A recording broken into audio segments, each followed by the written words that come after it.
Да ве прашам нешто, колку им верувате на медиумите? Или уште поважно, дали младите веруваат во се што гледаат и читаат?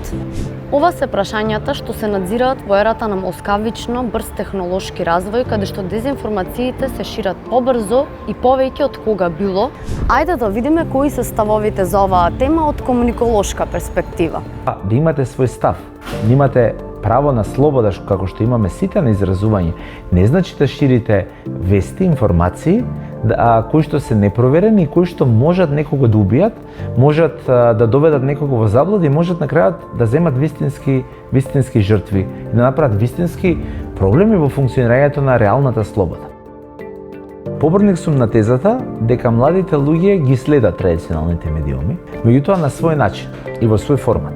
Информациите кои што се пласираат од страна на традиционалните медиуми не завршуваат само на традиционален начин во етерот. Тие завршуваат и на разни дигитални содржини, токму каде што главна публика се младите луѓе. Неодамнешните истражувања покажуваат дека поединците меѓу 18 и 28 години се меѓу најподложните, што ја нагласува потребата од итна акција за зајакнување на медиумската писменост. Но што е медиумска писменост? За да дојдеме до добра медиумска писменост и до добра критичка мисла на информациите кои што ги добиваме, тој процес почнува од најрана возраст, или во превод образованието е тука клучно. Делот на дезинформациите, например, поврзани со COVID да земеме, многу е важно да се потенцира дека не станува збор само за креаторите на дезинформации, за оние кои што ги шират.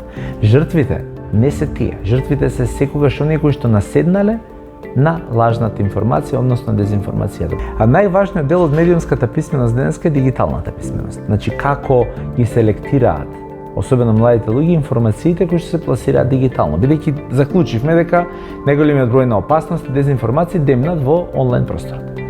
Така што сметам дека дигиталната, а со тоа и медиумската писменост треба да биде дел од секој наставен час, од секој предмет и од секоја содржина. Додека уметничките инсталации како налагата и расте носот и куклата робот ја истакнуваат опасноста од лажните вести на јавните места во Скопје, образованието е клучот за долгорочна борба против овој проблем.